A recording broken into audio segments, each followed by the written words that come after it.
Sorry about that. But then they are walking hand in hand down the road, and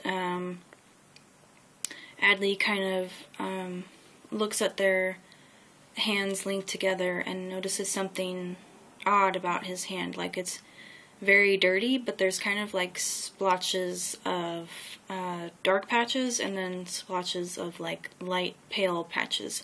And so she kind of takes a flask of water out of her little basket she's carrying and puts some water on his hand to kind of like rub off the dirt.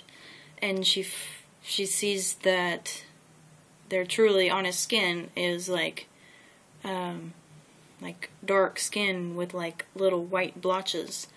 And she does the same thing to his face, and he's kind of just like freaking out, and she's figuring out that he is actually a little black boy with I can't pronounce this really right, but it's either vitiligo or vitiligo, a skin condition that messes with the melanin skin pigmentation in your body. So it, like, a teacher of mine had this one time where his arms, he was a white guy, but he would just have like weird blotches, and it's not really a birthmark, it's just there's like part of your skin just doesn't make the not right color, but different color than you naturally are. So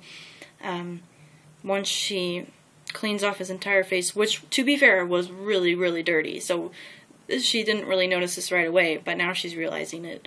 Half of his face, from his like right temple to kind of like over his nose to like his left jaw, half of it is dark like mahogany, and the other half is like white pale blotchy.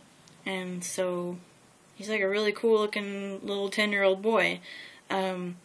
But it's, like I said, Victorian times.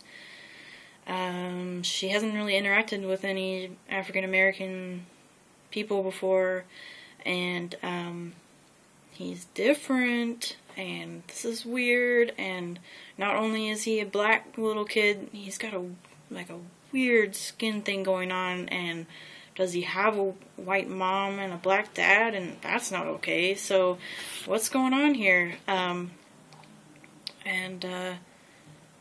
where did he come from? And so I just kind of put in his backstory a little bit and kind of explored that. And again, I had kind of an outline of what was going to happen in chapter 3, but when I started writing it, it just all kind of came out, and a lot of it is different than I expected. So those are my first 3 chapters so far. You can let me know what you think about that, I guess, if you have any questions or comments or want me to explain something better. I'm hoping to really flesh out those parts and make them even longer and more detailed and actually good writing in December, but I'm not going to really look back into those too much. I'm going to try to keep going ahead. Another thing I wanted to mention in this video, it's already really long, but I have a favorite series, and that is the Black Jewels Trilogy by Anne Bishop.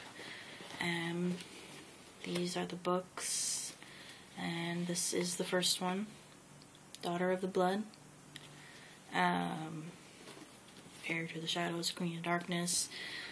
They are completely trashed because I've read them each a million times. The spines are all cracked, and they smell so good, like old books, because these are like old for me.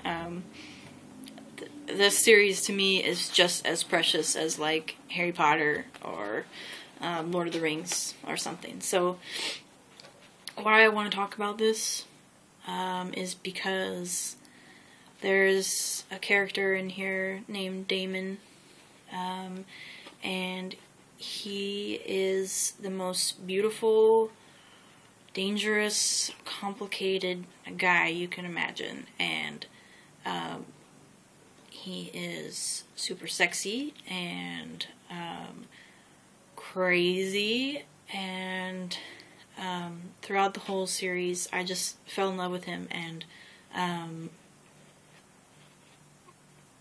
I took a lot of inspiration from these books and the character Damon for one of my characters. His name is Daya. And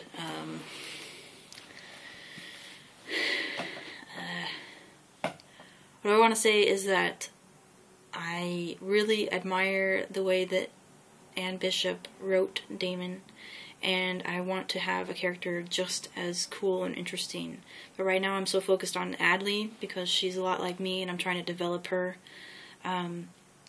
that my character Daya is currently just the love interest for my main character. So he needs more time to be developed and more time in the story. And I want to almost have like a parallel storyline going on to where it's like, this is what's going on with Adley, this is what's going on with Daya, but I haven't developed him that much lately, and so that's something that I want to pursue. Mostly I just want to strongly recommend that you read this, because you will understand not only me better, but the world better, and there's magic and awesome dark stuff going on. I'm just really inspired by that series, and you should be too. And it made me want to become a better writer and develop my characters better so that they're as cool and interesting as Damon. So, I hope that you are doing awesome, and I hope you like my bow tie because it's going to be showing up in all of my videos, and no, you can't have it. And, okay, bye.